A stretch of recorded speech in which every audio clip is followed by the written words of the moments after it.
Welcome to JDK institution. ನಮ್ಮ CET crash ಕೋರ್ಸಿನ ಮೊದಲನೇ ವಿಡಿಯೋ ಇದು. ಇಲ್ಲಿ ನಾವು ಡಿಸ್ಕಸ್ ಮಾಡ್ತಿರುವಂತಹ ಚಾಪ್ಟರ್ ಬಂದು ಯೂನಿಟ್ಸ್ ಆ್ಯಂಡ್ ಮೆಜರ್ಮೆಂಟ್ಸ್. ಎಕ್ಸಾಮಿನೇಷನ್ ಫ್ರೇಮ್ವರ್ಕಿಗೆ ಫಿಟ್ ಆಗೋ ರೀತಿಯಲ್ಲಿ ಯಾವುದು ಭಾಳ ಇಂಪಾರ್ಟೆಂಟ್ ಕಾನ್ಸೆಪ್ಟ್ ಇರುತ್ತೋ, ಯಾವುದ್ರ ಮೇಲೆ ಜಾಸ್ತಿ ಫೋಕಸ್ ಮಾಡಬೇಕೋ ಈ ರೀತಿಯ ಕಾನ್ಸೆಪ್ಟ್ಸ್ಗಳನ್ನ ನಾವಿಲ್ಲಿ ಕವರ್ ಮಾಡ್ತಾ ಹೋಗ್ತೀವಿ. ಯೂನಿಟ್ಸ್ ಆ್ಯಂಡ್ ಮೆಜರ್ಮೆಂಟ್ಸ್ ಅಂತ ಬಂದಾಗ ಇಲ್ಲಿ ನಮಗೆ ಬರುವಂಥ ಮೊದಲನೇ ಟಾಪಿಕ್ ಫಿಸಿಕಲ್ ಕ್ವಾಂಟಿಟೀಸ್. ಏನು ಫಿಸಿಕಲ್ ಕ್ವಾಂಟಿಟೀಸ್ ಅಂದರೆ ನೀವು ಮೆಜರ್ ಮಾಡುವಂಥ ಯಾವುದೇ ಕ್ವಾಂಟಿಟಿ ಇರ್ಬೋದು. ಬೆಸ್ಟ್ ಎಕ್ಸಾಂಪಲ್, ಹೈಟ್ ಮೆಜರ್ ಮಾಡ್ತೀರಾ, ನಿಮ್ಮದು ವೆಯ್ಟ್ ಮೆಜರ್ ಮಾಡ್ಕೊತೀರಾ, ಯಾವುದಾದ್ರೂ ಸೈಟ್ ತೊಗೋಬೇಕು, 30-40 ಸೈಟು, 50-60 ಸೈಟು ಅಂತೀರಾ, ಏನು 30 ಅಡಿ 40 ಅಡಿ, it's measurable.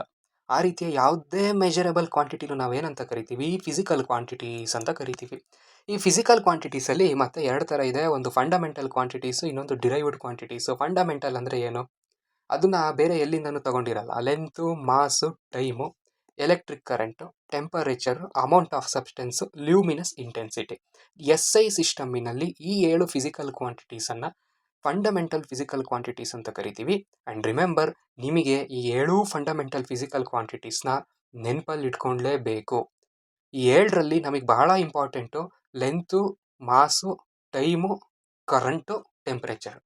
Amount of A substance, luminous intensity ಗೊತ್ತಿಲ್ಲ ಅಂದರೂ ಕೂಡ ನಡೆದೋಗುತ್ತೆ. ಈ CET ಎಕ್ಸಾಮಿನೇಷನಿಗೆ ಏನು ಬೇಕು, ಯಾವ್ದು ಬಹಳ ಇಂಪಾರ್ಟೆಂಟು ಅದ್ರ ಬಗ್ಗೆ ಮಾತ್ರ ನಾನು ಮಾತಾಡ್ತಿದ್ದೀನಿ. ಸೊ ಈ 5 ಫಿಸಿಕಲ್ ಕ್ವಾಂಟಿಟೀಸ್ ಏನಿದಾವಲ್ಲ, length, mass, time, current, temperature, ಇಷ್ಟನ್ನ ಕ್ಲೀನಾಗಿ ನೋಡ್ಕೊಳ್ಳಿ. ಇದಾದ್ಮೇಲೆ ಬರುವಂಥದ್ದು ಡಿರೈವ್ಡ್ ಕ್ವಾಂಟಿಟೀಸ್. ಏನು ಡಿರೈವ್ಡ್ ಕ್ವಾಂಟಿಟೀಸ್ ಅಂದರೆ, ಈಗ ಒಂದು ಎಕ್ಸಾಂಪಲ್ ಕೊಟ್ಟಿದ್ದೀವಿ ಇಲ್ಲಿ, speed is equal to distance by time ಅಂತ ಹೇಳ್ತೀವಿ. ಸೊ ಅಂದರೆ ಏನು, ನನಗೆ ಸ್ಪೀಡ್ ಬೇಕು ಅಂತಂದರೆ ಡಿಸ್ಟೆನ್ಸು ಟೈಮ್ನ ಯೂಸ್ ಮಾಡಿಕೊಂಡು ಸ್ಪೀಡ್ನ ಕಂಡುಹಿಡಿಬೋದು. ಅದೇ ಥರ ನನಗೇನಾದರೂ ಆಕ್ಸಿಲರೇಷನ್ ಬೇಕು ಅಂದರೆ, ನೀವೆಲ್ಲ ಆಲ್ರೆಡಿ ಕೇಳಿರ್ತೀರಾ, acceleration unit metre per second square ಅಂತ ಹೇಳ್ತೀರಾ. ಅಂದರೆ distance divided by time squared ಇದು. ಸೊ ಈ ರೀತಿ ಡಿಸ್ಟೆನ್ಸ್ ಅಂದರೆ ಏನು, ಲೆಂತು, ಟೈಮು ಅದೊಂದು ಫಂಡಮೆಂಟಲ್ ಕ್ವಾಂಟಿಟಿ. ಈ ಥರ ನಾವು ಈ ಫಂಡಮೆಂಟಲ್ ಕ್ವಾಂಟಿಟೀಸ್ಗಳನ್ನ ಯೂಸ್ ಮಾಡಿಕೊಂಡು ಈ ಕ್ವಾಂಟಿಟೀಸ್, ಆಕ್ಸಿಲರೇಷನ್ ಇರ್ಬೋದು, ವೆಲಾಸಿಟಿ ಇರ್ಬೋದು, ಫೋರ್ಸ್ ಇರ್ಬೋದು, ಎನರ್ಜಿ ಇರ್ಬೋದು, ಡಿರೈವ್ ಮಾಡ್ಕೋಬೋದು. ಇದನ್ನು ಡಿರೈವ್ಡ್ ಕ್ವಾಂಟಿಟೀಸ್ ಅಂತ ಕರಿತೀವಿ. ನೆಕ್ಸ್ಟು ಇಲ್ಲಿ ಯೂನಿಟ್ಸ್ ಬೇಕಾಗುತ್ತೆ. ಸೊ ಯಾವುದೇ ಒಂದು ಫಿಸಿಕಲ್ ಕ್ವಾಂಟಿಟಿ ಹೇಳಿದೆ ಅಂದರೆ ನಾನು ಅದನ್ನು ಮೆಜರ್ ಮಾಡಬೇಕಾದ್ರೆ ಯೂನಿಟ್ ಹೇಳಲೇಬೇಕು. ಈಗ ಲೆಂತ್ ಹೇಳ್ತೀನಿ, ಸೈಟ್ ಬಗ್ಗೆ ಮಾತಾಡೋದಿಲ್ಲ, 30-40 ಸೈಟು ಅಂತ ಹೇಳಿ, ಅಲ್ಲಿ 30 ಮತ್ತು 40 ಏನದು, ಅಡಿ, ಫೀಟು. ಆದರೆ ನಾವು ನಮ್ಮ ಲ್ಯಾಬೋರೇಟ್ರಿ ಒಳಗಡೆ ಮೆಜರ್ ಮಾಡಬೇಕಾದ್ರೆ ಫೀಟು ಇಂಚ್ ಯೂಸ್ ಮಾಡ್ತೀವಾ? ಇಲ್ಲ. ನೀವೆಲ್ಲ ಎಕ್ಸ್ಪೆರಿಮೆಂಟ್ಸ್ ಮಾಡಿರ್ತೀರಾ, vernier callipers, screw gauge, travelling microscope use ಮಾಡಿ ಎಕ್ಸ್ಪೆರಿಮೆಂಟ್ಸ್ ಮಾಡಿರ್ತೀರಾ. ಲ್ಯಾಬಲ್ಲಿ ನಾವು ಯಾವುದನ್ನ ಮೆಜರ್ಮೆಂಟ್ ಯೂನಿಟ್ ಆಗಿ ಯೂಸ್ ಮಾಡ್ಕೊತೀವಿ, ಮೀಟರ್ನ. SI ಸಿಸ್ಟಮ್ನಲ್ಲಿ ಲೆಂತಿನ SI ಯೂನಿಟ್ಟು ಮೀಟರ್. ಸೊ ಈ ರೀತಿ ಯಾವುದೇ ಫಿಸಿಕಲ್ ಕ್ವಾಂಟಿಟೀಸ್ಗೂ ನಾವು ಯೂನಿಟ್ಸನ್ನು ಕೊಟ್ಟಿರ್ತೀವಿ. ಸೊ ಈ SI ಸಿಸ್ಟಮ್ನಲ್ಲಿ ನಮ್ಮ ಹತ್ರ 7 ಫಿಸಿಕಲ್ ಕ್ವಾಂಟಿಟೀಸ್ ಇದೆ. ಅದರಲ್ಲಿ ಲೆಂತಿನ SI ಯೂನಿಟ್ ಮೀಟರು, ಮಾಸಿಗೆ kg, ಟೈಮ್ಗೆ ಸೆಕೆಂಡು, ಕರೆಂಟ್ಗೆ ಆ್ಯಂಪಿಯರು, ಟೆಂಪರೇಚರ್ಗೆ ಕೆಲ್ವಿನ್ನು, ಅಮೌಂಟ್ ಆಫ್ ಸಬ್ಸ್ಟೆನ್ಸಿಗೆ ಮೋಲ್ ಅಂತ ತಗೊಳ್ತೀವಿ, ಲ್ಯೂಮಿನಸ್ ಇಂಟೆನ್ಸಿಟಿ ಕ್ಯಾಂಡೆಲ್ ಅಂತ ತಗೊಳ್ತೀವಿ. ನಾನು ಆಗಲೇ ಹೇಳಿದೆ, ಲಾಸ್ಟ್ 2 ಏನಿದಾವಲ್ಲ ತುಂಬ ತಲೆ ಕೆಡಿಸ್ಕೋಬೇಡಿ, ಫಸ್ಟು 5 ಏನಿದಾವಲ್ಲ ಅದನ್ನು ಕರೆಕ್ಟಾಗಿ ಚೆನ್ನಾಗಿ ನೋಡ್ಕೊಳ್ಳಿ. ಸೊ ಇಲ್ಲಿ and basically nobody CARES about definitions in competitive exams, right? ನಿಮಗೆ ಕಾಂಪಿಟೇಟಿವ್ ಎಕ್ಸಾಮ್ಸಲ್ಲಿ ಕ್ವಶನ್ ಮಾಡಿದಾಗ define physical quantity, define unit ಅಂತ ಎಲ್ಲ ಕೇಳೋದಿಲ್ಲ. ನಿಮಗೆ ವೇಗಾಗಿ ಅದರ ಒಂದು ಲೇಮನ್ ಒಂದು ಅರ್ಥ ಗೊತ್ತಿದ್ರೆ ಸಾಕು. You don't need to define it very properly. ಈಗ ನಾವು ಸೊ ಡೈಮೆನ್ಷನ್ಸ್ ಬಗ್ಗೆ ತಿಳ್ಕೊಂಡಿದ್ದಾಯಿತು. 7 ಫಂಡಮೆಂಟಲ್ ಫಿಸಿಕಲ್ ಕ್ವಾಂಟಿಟೀಸ್ ಇರುತ್ತೆ, ಅದಕ್ಕೆ ಏನೇನು ಯೂನಿಟ್ ಇರುತ್ತೆ ಆ ಯೂನಿಟ್ನ ಚೆನ್ನಾಗಿ ನೋಡ್ಕೊಳ್ಳಿ. ಡೈಮೆನ್ಷನ್ಸ್ ಬಗ್ಗೆ, ಅದರ ಡೈಮೆನ್ಷನ್ಸ್ ಬಗ್ಗೆ ನಾನು ನೆಕ್ಸ್ಟ್ ಡಿಸ್ಕಸ್ ಮಾಡ್ತೀನಿ. ಬಟ್ ಅದಕ್ಕಿಂತ ಮುಂಚೆ ಇನ್ನೊಂದು ಇಂಪಾರ್ಟೆಂಟ್ ಕಾನ್ಸೆಪ್ಟ್ ಇದೆ ನಮಗೆ, ಅದೇನಪ್ಪ ಅಂದರೆ ಸಿಗ್ನಿಫಿಕೆಂಟ್ ಫಿಗರ್ಸ್ ಅಂತ ಹೇಳಿ. ಸೊ ಇಲ್ಲಿ ಒಂದು ಎಕ್ಸಾಂಪಲ್ ತಗೊಂಡು ನಾನು ಸ್ಟ್ರೈಟ್ ಅವೇ ಹೇಳ್ಬಿಡ್ತೀನಿ. ಒಂದು ನಂಬರ್ ಬರ್ಕೊಳ್ಳೋಣ, 51300. 51300. ಓಕೆ, ಇದೊಂದು ಇಂಟೀಜರ್ ನಂಬರು. ಇಲ್ಲಿ ಯಾವುದೇ ಥರ ಡೆಸಿಮಲ್ ಪಾರ್ಟ್ ಇಲ್ಲ. ಸೊ ಡೆಸಿಮಲ್ ಪಾರ್ಟ್ ಇಲ್ಲ, ಹಂಗಾದರೆ ಇದರಲ್ಲಿ ನಮಗೆ ಎಷ್ಟು ಡಿಜಿಟ್ಸ್ ಇಂಪಾರ್ಟೆಂಟ್, ಇದನ್ನು ನಾವು ಸಿಗ್ನಿಫಿಕೆಂಟ್ ಫಿಗರ್ಸ್ ಅಂತ ಹೇಳ್ತೀವಿ. ನಾವಿಲ್ಲಿ ರೂಲ್ಸ್ಗಳನ್ನ ಕೊಟ್ಟಿದ್ದೀವಿ. ಸಿಗ್ನಿಫಿಕೆಂಟ್ ಫಿಗರ್ಸ್ನ ಕಂಡುಹಿಡಬೇಕಾದ್ರೆ ಯಾವ ರೂಲ್ಸ್ ಬೇಸಿಸ್ ಮೇಲೆ ಕಂಡುಹಿಡಬೇಕು ಅಂತ ಹೇಳಿ. ನಾನ್-ಝೀರೋ ಡಿಜಿಟ್ಸ್ ಆರ್ ಆಲ್ವೇಸ್ ಸಿಗ್ನಿಫಿಕೆಂಟ್ ಅಂತ ಹೇಳಿದ್ದೀವಿ. ಅಂದರೆ ಏನು, ಈಗ ನಾನೊಂದು ಎಕ್ಸಾಂಪಲ್ ತಗೊಂಡಿದ್ದೀನಿ, 513220 ಅಂತ ಹೇಳಿ. ಈ 513 ಏನಿದೆಯಲ್ಲ, ಇದು non-zero numbers. This is of course significant. Next ಏನು, ಲೀಡಿಂಗ್ ಝೀರೋಸ್ ಆರ್ ಸಿಗ್ನಿಫಿಕೆಂಟ್ ಅಂತ ಹೇಳಿದ್ದೀವಿ. ನಾಟ್ ಸಿಗ್ನಿಫಿಕೆಂಟ್ ಅಂತ ಅಂದರೆ, ಈಗ 5ಗೂ ಮುಂಚೆ ಒಂದೆರಡು 0 ಇತ್ತು ಅಂತ ಇಟ್ಕೊಳ್ಳಿ, ನನಗೆ ಬೇಕಾಗಿಲ್ಲ ಅದು, that not at all important. ಅದಾದಮೇಲೆ ನಾವು ನೆಕ್ಸ್ಟ್ ರೂಲ್ ಏನಂತ ಹೇಳಿದ್ದೀವಿ, trailing zeros are significant if there is a decimal. ಈಗ ನಾನು ಬರ್ದಿರೋದ್ರಲ್ಲಿ ಡೆಸಿಮಲ್ ಇದೆಯಾ? ಇಲ್ಲ, ಡೆಸಿಮಲ್ ಪಾರ್ಟ್ ಇಲ್ಲ. ನಾನೊಂದು ಇಂಟೀಜರ್ ನಂಬರ್ ಬರ್ದಿದ್ದೀನಿ ಅಷ್ಟೇ. ಹಂಗಾದರೆ ಎಂಡ್ ಆಗೋ ಟೈಮಲ್ಲಿ ಈ 3 ಆದಮೇಲೆ ಏನು 2 0 ಇದಾವಲ್ಲ, ಇದು ನನಗೆ ಇಂಪಾರ್ಟೆಂಟ್ ಅಲ್ಲ, ಸಿಗ್ನಿಫಿಕೆಂಟ್ ಅಲ್ಲ. ಅಂದರೆ ನಾನು ಕೊಟ್ಟಿರೋ ನಂಬರಲ್ಲಿ ಸಿಗ್ನಿಫಿಕೆಂಟ್ ಡಿಜಿಟ್ಸ್ ಅಂದರೆ ಎಷ್ಟಿದೆ? 3 ಇರೋದು. ಅಕಸ್ಮಾತ್ ನಾನು ಇಲ್ಲೇನಾದರೂ 0.1 0.2 ಅಂತ ಏನಾದರೂ ಇಟ್ಟಿದ್ದೆ ಅಂದರೆ ಆಗ ನನಗೆ ಇಲ್ಲಿ 5 ಸಿಗ್ನಿಫಿಕೆಂಟ್ ಡಿಜಿಟ್ಸ್ ಆಗಿರೋದು. ನೆನಪಿರಲಿ, ಯಾವುದಾರ ನಂಬರ್ ಬರ್ಕೊಳ್ಳಿ, ಇಂಟೀಜರ್ ಆದರೂ ಬರ್ಕೊಳ್ಳಿ ಅಥವಾ ಡೆಸಿಮಲ್ ನಂಬರ್ ಆದರೂ ಬರ್ಕೊಳ್ಳಿ. ಒಂದು ಎಕ್ಸಾಂಪಲ್ 212.44 ಅಂತ ಬರಿತೀನಿ, ಇದು ಡೆಸಿಮಲ್ ನಂಬರ್ ಇದು. ಸೊ ಇಂಟೀಜರ್ ಆದರೂ ಬರ್ಕೊಳ್ಳಿ, ಡೆಸಿಮಲ್ ಆದರೂ ಬರ್ಕೊಳ್ಳಿ. ನಂಬರ್ಗಿನ್ನ ಮುಂಚೆ 0 ಇತ್ತು ಅಂದರೆ ಅದನ್ನು ಬಿಟ್ಟಾಕಬೇಕು.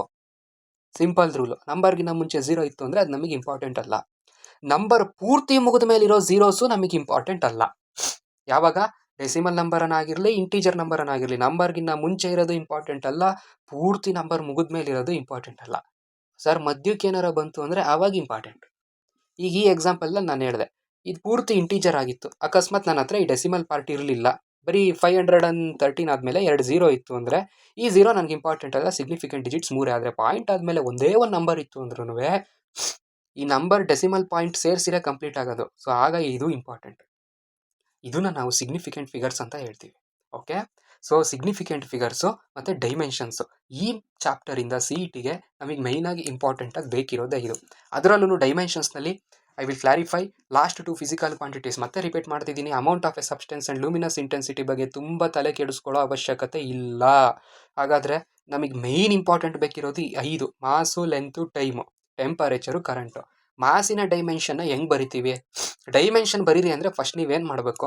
ಸಿಂಪಲ್ ಆಗಿ ಫಸ್ಟ್ ಒಂದು ಸ್ಕ್ವೇರ್ ಬ್ರಾಕೆಟ್ ಹಾಕೊಳ್ಳಿ. ನೋಡಿ, ಮಾಸಿಗೆ ಡೈಮೆನ್ಷನ್ನು ಎಮ್ ಅಷ್ಟೇ, ಲೆಂತಿಗೆ ಎಲ್, ಟೈಮಿಗೆ ಟಿ. ಈ ಮೊದಲನೇ ಲೆಟರ್ಸ್ನ ಬರ್ಕೊಂಡಿದ್ದೀವಿ.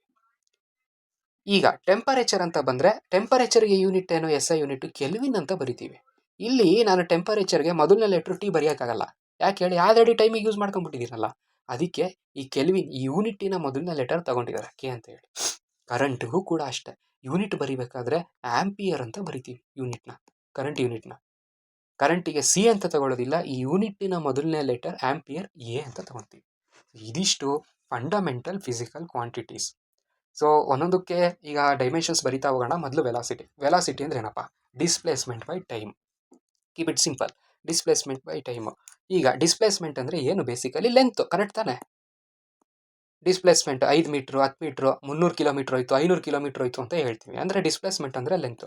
ನ್ಯೂಮರೇಟ್ರಲ್ಲಿ ಲೆಂತ್ ಇದೆ, ಡಿನಾಮಿನೇಟ್ರಲ್ಲಿ ಟೈಮ್ ಇದೆ. ನೆನಪಿರಲಿ, ಈ ಚಾಪ್ಟರ್ನಿಂದ ಯಾವುದೇ ಕ್ವಾಂಟಿಟಿ ಡೈಮೆನ್ಷನ್ ಬರೀಬೇಕಾದ್ರೆ ನೀವು ಅದು ಫಾರ್ಮುಲಾ ಯಾವುದು ಅಂತ ಗೊತ್ತಿದ್ರೆ ಸಾಕು, ಫಿನಿಶ್ಡ್ ಬರಿಬೋದು. ವೆಲಾಸಿಟಿಗೆ ಡಿಸ್ಪ್ಲೇಸ್ಮೆಂಟ್ ಬೈ ಟೈಮು. ಆಯ್ತಪ್ಪ. ಈಗ ಲೆಂತಿಗೆ ಏನು ಡೈಮೆನ್ಷನ್? ನಾನು ಆವಾಗಲೇ ಹೇಳಿದೆ, ಡೈಮೆನ್ಷನ್ ಬರಿಬೇಕಾದ್ರೆ ಏನು ಮಾಡೋದು? ಸಿಂಪಲಾಗಿ ಸ್ಕ್ವೇರ್ ಬ್ರಾಕೆಟ್ ಹಾಕಿ ಲೆಂತ್ ಒಂದೇ ಇದೆ ಟರ್ಮು ಎಲ್ ಬರ್ಕೊಳ್ಳಿ. ಎಲ್ ಪವರ್ 1 ಟರ್ಮ್ ಇದ್ದರೆ ಪವರ್ನಲ್ಲಿ ಏನು ಬರ್ಕೋಬೇಕು? ಎಷ್ಟಿರುತ್ತೋ ಅಷ್ಟು ಬರ್ಕೋಬೇಕು, ಎಷ್ಟು ಟರ್ಮ್ಸ್ ಇರುತ್ತೋ ಅಷ್ಟು ಬರ್ಕೋಬೇಕು. Time T. ಓಕೆನಾ? ಈಗ ಈ ಟೀನ ಏನು ಮಾಡಿ ನ್ಯೂಮರೇಟ್ರಿಗೆ ತಗೊಂಡೋಗಿ. ನ್ಯೂಮರೇಟರ್ನಲ್ಲಿರೋ ಎಲ್ ಪವರ್ 1 ಹಾಗೇ ಇರುತ್ತೆ. ಡಿನಾಮಿನೇಟ್ರಿಂದ ನ್ಯೂಮರೇಟ್ರಿಗೆ ಹೋದ್ರೆ ಏನಾಗುತ್ತೆ ಹೇಳಿ? ಡಿನಾಮಿನೇಟ್ರಲ್ಲಿ ಪವರ್ 1 ಇದ್ದರೆ ನ್ಯೂಮರೇಟ್ರಿಗೆ ಹೋದಾಗ -1 ಆಗುತ್ತೆ. So L1 T power -1 velocity dimension. ಈಗ ಸೀದಾ ಆಕ್ಸಿಲರೇಷನ್ ಡೈಮೆನ್ಷನ್ಗೆ ಬರೋಣ. ಹೇಗೆ? ನ್ಯೂಮರೇಟ್ರಲ್ಲಿ ಏನಿದೆ? ಲೆಂತ್ ಇದೆ. ಡಿನಾಮಿನೇಟ್ರಲ್ಲಿ ಏನಿದೆ? ನೋಡಿ, ಇಲ್ಲಿ ಡಿನಾಮಿನೇಟ್ರಲ್ಲಿ ಟೈಮ್ ಸ್ಕ್ವಯರ್ ಇದೆ. ಟೈಮು 2 ಸಲ ಇದೆ, ಟೈಮ್ ಇಂಟು ಟೈಮ್ ಸ್ಕ್ವಯರ್ ಇರೋದ್ರಿಂದ ಇಲ್ಲೂ ಪವರ್ನಲ್ಲಿ ಸ್ಕ್ವಯರ್ ಬರ್ಕೊಳ್ಳೋದು. ಈಗೇನು ಮಾಡಿ, ಇದು ನ್ಯೂಮರೇಟ್ರಿಗೆ ಹೋದ್ರೆ ಏನಾಗುತ್ತೆ? ಎಲ್ ಟಿ ಪವರ್ -2 ಆಗುತ್ತೆ. ಸಿ, ಎಲ್ ಮೇಲೆ 1 ಇತ್ತು ಅಂದರೆ ಆ 1ನ್ನು ಬರೆಯೋ ಅವಶ್ಯಕತೆ ಇಲ್ಲ, ನೀವು ಸಿಂಪಲಾಗಿ ಎಲ್ ಅಂತ ಬರೋದ್ರಾಯ್ತು. ಓಕೆನಾ? ಅಕಸ್ಮಾತ್ ಯಾವುದಾದ್ರೂ ಒಂದು ಡೈಮೆನ್ಷನ್ 0 ಇತ್ತು ಅಂದರೆ, ಈಗ ನೋಡಿ ಇಲ್ಲೆಲ್ಲ ಮಾಸ್ ಇದೆಯಾ? ಮಾಸ್ ಇಲ್ಲ, ಮಾಸ್ಗೆ 0, ಅದನ್ನು ಬರೀದಲ್ಲೇ ಇದ್ರೂ ನಡೆಯುತ್ತೆ. ಈಗ ನೆಕ್ಸ್ಟ್ ಬರೋದು ಯಾವುದು? ಫೋರ್ಸು. ಈಗ ಫೋರ್ಸಿಗೆ ನೋಡಿ ಬರೆಯೋದು ಬಹಳ ಸುಲಭ, ಮಾಸ್ ಎಮ್ ಪವರ್ 1. ಸೊ ಆಕ್ಸಿಲರೇಷನ್ಗೆ ನಮಗೆ ಇಲ್ಲಿ ಆಲ್ರೆಡಿ ಗೊತ್ತಿದೆ, ಎಲ್ ಟಿ ಪವರ್ -2. ಈಗ ಎರಡು ಬ್ರಾಕೆಟ್ನಲ್ಲಿ ಬರೆಯೋ ಬದಲು ಎಲ್ಲನೂ ಒಂದರೊಳಗೆ ಬರೆಯೋದು, ಎಮ್ ಎಲ್ ಟಿ -2 ಸಿಕ್ಕೋಯ್ತು ಫೋರ್ಸ್ಗೆ ಡೈಮೆನ್ಷನ್. ಅದಾದಮೇಲೆ ನಮಗೆ ನೆಕ್ಸ್ಟ್ ಡೈಮೆನ್ಷನ್ ಯಾವುದ್ರದ್ದು? ವರ್ಕಿಂದು. ವರ್ಕ್ ಅಂದರೆ ಫೋರ್ಸ್ ಇಂಟು ಡಿಸ್ಪ್ಲೇಸ್ಮೆಂಟ್. ಫೋರ್ಸಿಗೆ ನಮ್ಮ ಹತ್ರ ಡೈಮೆನ್ಷನ್ ಇದೆಯಾ? ಆಲ್ರೆಡಿ ಇದೆ, ಎಮ್ಮು ಎಲ್ಲು ಟಿ -2 ಇದೆ. ಡಿಸ್ಪ್ಲೇಸ್ಮೆಂಟ್ ಅಂದ್ರೇನು? ಎಗೈನ್ ಹೇಳ್ತಿದ್ದೀನಿ, ಲೆಂತು ಎಲ್ಲು ಅಷ್ಟೇ. ನೋಡಿ ಇಲ್ಲಿ ಎಲ್ಲು ಎಷ್ಟು ಟರ್ಮ್ ಆಯಿತು? 2 ಬಂತು. ಈಗ ಫೋರ್ಸಲ್ಲಿ ಒಂದಿದೆ ಆಲ್ರೆಡಿ, ಡಿಸ್ಪ್ಲೇಸ್ಮೆಂಟಲ್ಲಿ 1 ಬಂತು. ಸೊ ಈಗ ಎಷ್ಟಾಯ್ತಿದು? M L square T power -2. Okay. ಈಗ ಅದೇ ಥರ ಒಂದು ನಿಮಿಷ. ಈಗ ನೆಕ್ಸ್ಟ್ ಫರ್ದರ್ ಪ್ರೊಸೀಡ್ ಆಗೋದಕ್ಕಿಂತ ಮುಂಚೆ ಒಂದು ವಿಷಯ ನೆನಪಿರಲಿ, ಒಂದು ಇಂಪಾರ್ಟೆಂಟ್ ವಿಷಯ. ಈ ವರ್ಕ್ ಅಂದರೆ ಏನು actually?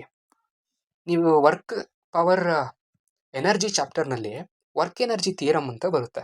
Work is equal to change in kinetic energy ಅಂತ ಹೇಳ್ತಾರೆ. ಅಂದರೆ ವರ್ಕ್ ಅಂದರೆ ಏನು, ಬೇರೆ ಏನೂ ಅಲ್ಲ, ಎನರ್ಜಿನೇ. ವರ್ಕಿಂಗ್ ಯೂನಿಟ್ ಏನು? ಜೌಲ್ಸು. ಜೌಲ್ಸ್ ಯಾವ್ದ್ರದ್ದು ಯೂನಿಟ್ಟು? ಎನರ್ಜಿ ತಾನೆ. ಅಂದರೆ ಎನರ್ಜಿಗೆ ಏನಾದರೂ ಡೈಮೆನ್ಷನ್ ಬರೀರಿ ಅಂದರೆ ಯಾವ ಡೈಮೆನ್ಷನ್ ಬರೀತೀರಾ? ಇದೇ ಡೈಮೆನ್ಷನ್. ಕೈನೆಟಿಕ್ ಎನರ್ಜಿ ಇರಲಿ, ಪೊಟೆನ್ಷಿಯಲ್ ಎನರ್ಜಿ ಇರಲಿ, ಯಾವುದೇ ಥರ ಎನರ್ಜಿ ಕೊಡಲಿ, ಎನರ್ಜಿಗೆ ಡೈಮೆನ್ಷನ್ ಏನು ಒಟ್ಟು ಇಷ್ಟ. M L square T power -2. ಇದು ಎನರ್ಜಿಗಿರೋ ಡೈಮೆನ್ಷನ್. ವರ್ಕಿಗೆ ಏನಿದೆಯೋ ಎನರ್ಜಿಗೂ ಅದೇ ಇದೆ. ಇದು ನಿಮಗೆ ಚೆನ್ನಾಗಿ ನೆನಪಿರಲಿ. Next torque. ಟಾರ್ಕ್ ಅಂದರೆ ಆರ್ ಕ್ರಾಸ್ ಎಫ್, ಅಂದರೆ ಡಿಸ್ಪ್ಲೇಸ್ಮೆಂಟ್ ಇಂಟು ಫೋರ್ಸ್. ಡಿಸ್ಪ್ಲೇಸ್ಮೆಂಟಿಗೆ ಗೊತ್ತಿದೆಯಲ್ಲ ಡೈಮೆನ್ಷನ್ನು, ಏನು ಹೇಳಿ? ಎಲ್ಲೋ. ಫೋರ್ಸಿಗೆ ಗೊತ್ತಿದೆಯಲ್ಲ ಡೈಮೆನ್ಷನ್ನು, ಎಮ್ ಎಲ್ ಟಿ -2. ಇದು ಫೋರ್ಸಿಗಿರೋ ಅಂಥ ಡೈಮೆನ್ಷನ್. ಓಕೆ. ಸೊ ಅಲ್ಲಿಗೆ ನನಗೆ ಟಾರ್ಕಿಗೆ ಏನು ಡೈಮೆನ್ಷನ್ ಬರುತ್ತೆ? M L square T power -2. So M L square T power -2. ಅದೇ ಥರ ಈಗ ಪ್ರೆಷರ್ ಬರುತ್ತೆ ನೋಡಿ. ಪ್ರೆಷರ್ ಅಂದ್ರೇನು? Force divided by area. ಫೋರ್ಸಿಗೆ ಗೊತ್ತಲ್ಲಪ್ಪ ನಮಗೆ ಡೈಮೆನ್ಷನು, ಏನು ಹೇಳಿ? ಎಮ್ಮು ಎಲ್ಲು ಟಿ ಪವರ್ -2. ಏರಿಯಾ ಅಂದರೆ ಏನು ನೋಡಿ. ಒಂದು ಈಗ ಏರಿಯಾಗೆ ಡೈಮೆನ್ಷನ್ ಬರಿಬೇಕಾರೆ ಯಾವುದಾದ್ರೂ ಒಂದು ಏರಿಯಾ ನೆನಪಿಸ್ಕೊಳ್ಳಿ. Example rectangle. ಏನು ಬರಿತೀರಾ ರೆಕ್ಟಾಂಗಲ್ಗೆ? ಏರಿಯಾ ಲೆಂತ್ ಇಂಟು ಬ್ರೆಡ್ತ್ ಅಂತ ಬರಿತೀರಾ ಅಲ್ವಾ? ಲೆಂತ್ ಅಂದರೆ ಏನು? ಲೆಂತ್. ಬ್ರೆಡ್ತ್ ಮೀನ್ಸ್ ಅದು ಕೂಡ ಲೆಂತನ್ನೇ ಇಂಡಿಕೇಟ್ ಮಾಡುತ್ತೆ. ಅಂದರೆ ಲೆಂತಿಂದು ಯೂನಿಟು ಮೀಟ್ರೆ, ಬ್ರೆಡ್ತಿಂದು ಮೀಟ್ರೆ, ಏರಿಯಾದೇನು ಹೇಳಿ? ಮೀಟ್ರ್ ಸ್ಕ್ವೇರ್ ತಾನೇ ಬರೋದು. ಅಂದರೆ ಏರಿಯಾಗೆ ಡೈಮೆನ್ಷನ್ ಏನು? Length into length square. ತೆಗೆದು ಬಿಸಾಕಿ ಮೇಲಿಕ್ಕೆ ಹೋದ್ರೆ ಅದೇನಾಗುತ್ತೆ? ಎಲ್ ಪವರ್ -2 ಆಗುತ್ತೆ. ಅಲ್ಲಿ ಆಲ್ರೆಡಿ +1 ಇದೆ. M L -1 T power -2. ಇದು ಪ್ರೆಷರ್ಗಿರೋಂಥ ಡೈಮೆನ್ಷನ್. ಈಗ ಇನ್ನೊಂದು ಕ್ವಾಂಟಿಟಿ ಬರುತ್ತೆ, ಯಾವ್ದು ಹೇಳಿ? ಸ್ಟ್ರೆಸ್ ಅಂತ ಹೇಳಿ. ಸ್ಟ್ರೆಸ್ ಅಂದ್ರೇನು ಹೇಳಿ? ಅದು ಕೂಡ ಫೋರ್ಸ್ ಪರ್ ಯೂನಿಟ್ ಏರಿಯಾನೇ. ಈಗ ಪ್ರೆಷರ್ಗೆ ಫೋರ್ಸ್ ಪರ್ ಯೂನಿಟ್ ಏರಿಯಾ ಈ ಡೈಮೆನ್ಷನ್ ಬರುತ್ತೆ ಅನ್ನೋದಾದರೆ ಸ್ಟ್ರೆಸ್ಸಿಗೆ ಏನು ಬರುತ್ತೆ? ಇದೇ ಡೈಮೆನ್ಷನ್. ಅದೇ ಥರ ನೆಕ್ಸ್ಟ್ ಇನ್ನು ಫಿಸಿಕಲ್ ಕ್ವಾಂಟಿಟೀಸ್ ಇದ್ದಾವೆ. ಯಾವುದಪ್ಪ ಅಂದರೆ ಪ್ರೆಷರ್ ಗ್ರೇಡಿಯಂಟ್ ಇದೆ, ಕೋಯಿಫಿಷಿಯಂಟ್ ಆಫ್ ವಿಸ್ಕಾಸಿಟಿ ಇದೆ, ಪ್ಲಾಂಕ್ಸ್ ಕಾನ್ಸ್ಟೆಂಟ್ ಇದೆ, ಎಲೆಕ್ಟ್ರಿಕ್ ಚಾರ್ಜ್ ಇದೆ, ಪೊಟೆನ್ಷಿಯಲ್ ಇದೆ, ಕೆಪಾಸಿಟೆನ್ಸ್ ಇದೆ, ಇಂಡಕ್ಟೆನ್ಸ್ ಇದೆ, ಪರ್ಮಿಯಬಿಲಿಟಿ ಇದೆ, ಪರ್ಮಿಟಿವಿಟಿ ಇದೆ. ಎಲ್ಲದಕ್ಕೂ ನಿಮಗೆ ಡೈಮೆನ್ಷನ್ ಗೊತ್ತಾಗಬೇಕು. ಹೋಮ್ವರ್ಕ್ ಮಾಡಿ, ಟ್ರೈ ಮಾಡಿ. ನಮ್ಮ ಎಲ್ಲದಕ್ಕೂ ಡೈಮೆನ್ಷನ್ ಗೊತ್ತಾಗಬೇಕು. ನಮ್ಮ ಕ್ಲಾಸಿಗೆ ರಿಜಿಸ್ಟರ್ ಆಗಿ, ಅಲ್ಲಿ ನಾವು ಎಲ್ಲ ಕ್ವಾಂಟಿಟೀಸ್ಗೂ ಡೈಮೆನ್ಷನ್ನ ಡಿಸ್ಕಸ್ ಮಾಡಿ ಅಪ್ಲೋಡ್ ಮಾಡ್ತೀವಿ. Okay, thank you one and all. Please subscribe and please follow up.